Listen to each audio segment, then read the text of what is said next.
ಓಂ ಶ್ರೀ ಸದ್ಗುರು ದೇವರೇ ನಮಃ.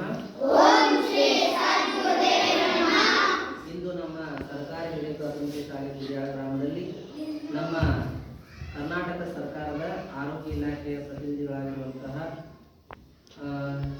District level ಆಫೀಸರ್ಗಳು ನಮ್ಮ ಒಂದು ಶಾಲೆಗೆ ಬಂದು ಇಂದು ಮಕ್ಕಳ ಒಂದು ಆರೋಗ್ಯ ತಪಾಸಣಾ ಕಾರ್ಯಕ್ರಮವನ್ನು ಶಿಬಿರವನ್ನು ಹಮ್ಮಿಕೊಂಡಿದ್ದಾರೆ. ಇದರ ಬಗ್ಗೆ ಮುಂಚಿತವಾಗಿ ಯೋಗೇಶ್ ಸರ್ ನಮ್ಗೆ ಹೇಳಿದರು ಮತ್ತು ನಮ್ಮ ಆಶಾ ಕಾರ್ಯಕರ್ತರು ಅವರು ಸಹ ನಮ್ಗೆ ಹೇಳಿದರು ಇಂಥ ದಿವಸ ನಾವು ಬರ್ತೀವಿ ಅಂತೇಳಿ. ಹೀಗಾಗಿ ನಾವು ಇವತ್ತು ಈ ಒಂದು ಕಾರ್ಯಕ್ರಮವನ್ನು ಇಲ್ಲಿ ಹಮ್ಮಿಕೊಂಡಿದ್ದೇವೆ. ಈ ಕಾರ್ಯಕ್ರಮಕ್ಕೆ ಆಗಮಿಸಿದಂಥ ಫ್ಲೋರೋಸಿಸ್ ಕನ್ಸಲ್ಟೆಂಟ್ ಆಗಿರುವಂಥ ವಿಜಯ್ ಮಹಾದೇವ್ ಸರ್ ಅವರಿಗೆ ನಮ್ಮೆಲ್ಲರ ಪರವಾಗಿ ಚಪ್ಪಾಳೆ ಮೂಲಕವಾಗಿ ನಾನು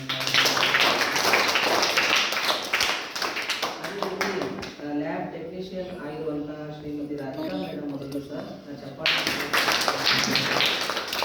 ನನ್ನ ಪ್ರೀತಿಯ ಸಂಗೀತರಾಗಿರುವಂತಹ ಆರೋಗ್ಯ ನಿರೀಕ್ಷಣಾಧಿಕಾರಿಗಳಾಗಿರುವಂತಹ ಶ್ರೀಯುತ ಭೋಗೇಶ್ ಕುಲಾಸ್ ಸರ್ ಅವರಿಗೆ ಸರ್ ಚಪ್ಪಾಳೆ ಮೂಲಕ ಸ್ವಾಗತ.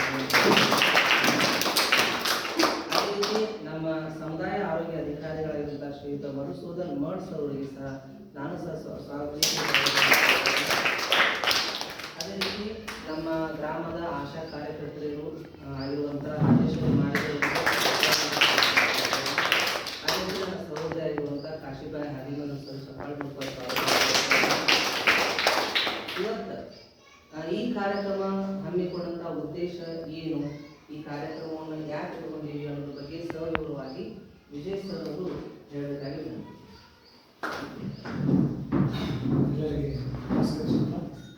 ಇವತ್ತಿನ ನಿಮ್ಮ ಗ್ರಾಮಕ್ಕೆ ಬಂದಿದ್ದ ಉದ್ದೇಶ ಅಂದರೆ ನಿಮ್ಮ ಗ್ರಾಮದಲ್ಲಿ ಏನು ಬೋರ್ವೆಲ್ ನೀರು ಕುಡಿತಾರೆ, ಕುಡಿ ನೀರಿನಲ್ಲಿ ಫ್ಲೋರೈಡ್ ಪ್ರಮಾಣ ಪರಿಮಿತಿಗಿಂತ ಜಾಸ್ತಿ ಕಡಿಮೆ.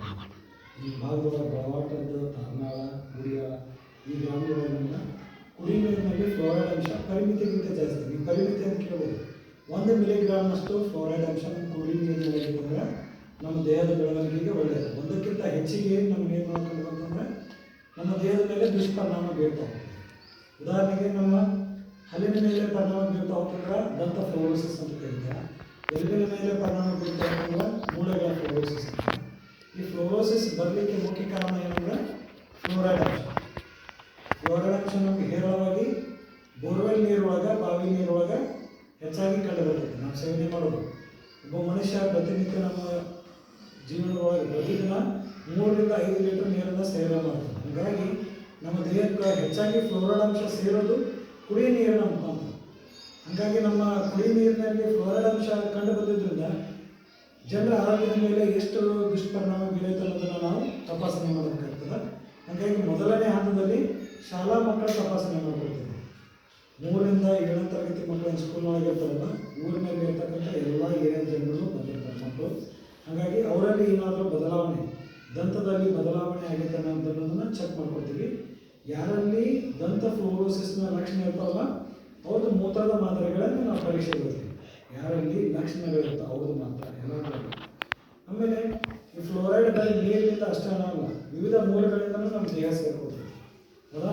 ಈಗ ನಾವು ಎಲ್ಲರೂ ಪೇಸ್ಟ್ ಉಪಯೋಗಿಸ್ತೀರಿ. ನೀವು ಉಗುಳ್ತಿರೋ ನುಗ್ತಿರೋ ಸಣ್ಣವರಿದ್ದಾಗ ಈ ಪೇಸ್ಟ್ ಮಾಡಿ ಬ್ರಷ್ ಮಾಡ್ತೀವಿ, ನುಗ್ತೀವೋ ಉಗುಳ್ತೀವೋ? ಸಣ್ಣವರಿದ್ದಾಗ ಏನು ಮಾಡ್ತೀವಿ? ನೋಡ್ತೀವಿ. ಹಾಗಾಗಿ ನಮ್ಮ ಪೇಸ್ಟ್ ಮಾಡೋದು ಫ್ಲೋರೈಡ್ ಅಂಶ ನಮ್ಮ ಹಲ್ಲುಗಳ ಬೆಳವಣಿಗೆ ಮತ್ತು ಎಲುಬುಗಳ ಬೆಳವಣಿಗೆ ಸ್ವಲ್ಪ ಪ್ರಮಾಣದಲ್ಲಿ ಬೇಕು. ಹಾಗಾಗಿ ನಮಗೆ ಪೇಸ್ಟಿನೊಳಗೂ ಫ್ಲೋರೈಡ್ ಅಂಶ ಇರ್ತದೆ. ಯಾವುದೇ ಪೇಸ್ಟ್ ತೊಗೊಂಡು ಪ್ರತಿಯೊಂದು ಪೇಸ್ಟಿನಲ್ಲಿಯೂ ಫ್ಲೋರೈಡ್ ಅಂಶ ಇದ್ದೇ ಇರ್ತದೆ. ಹೀಗಾಗಿ ಅದರ ಮೂಲಕನೂ ನಮ್ಮ ದೇಹದೊಳಗೆ ಸ್ವಲ್ಪ ಪ್ರಮಾಣದೊಳಗೆ ಫ್ಲೋರೈಡ್ ಹೋಗ್ತೈತಿ.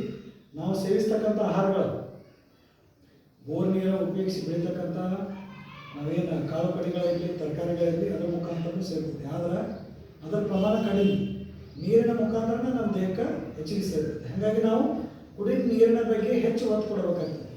ಈಗ ಬೋರ್ ನೀರು ಇತ್ತಂದ್ರೆ ಬೋರ್ ನೀರನ್ನು ಒಳಗೆ ಫ್ಲೋರೈಡ್ ಅಂಶ ಕಂಡು ಬಂತಂದ್ರೆ ಆ ನೀರನ್ನು ಕುಡಿದು ಬಿಡಬೇಕು. ಈಗ ಊರಾಗ ಫಿಲ್ಟರ್ ಐತಿಲ್ಲ, ಐತಿ, ಆ ನೀರು ಎಲ್ಲರೂ ಕುಡಿತೀರಿ. ಪ್ರತಿಯೊಬ್ಬರು ಆ ನೀರನ್ನು ಕುಡಿಲಿಕ್ಕೆ ಉಪಯೋಗಿಸ್ಬೇಕು. ಅಡುಗೆಗೆ ಕುಡಿಲಿಕ್ಕೆ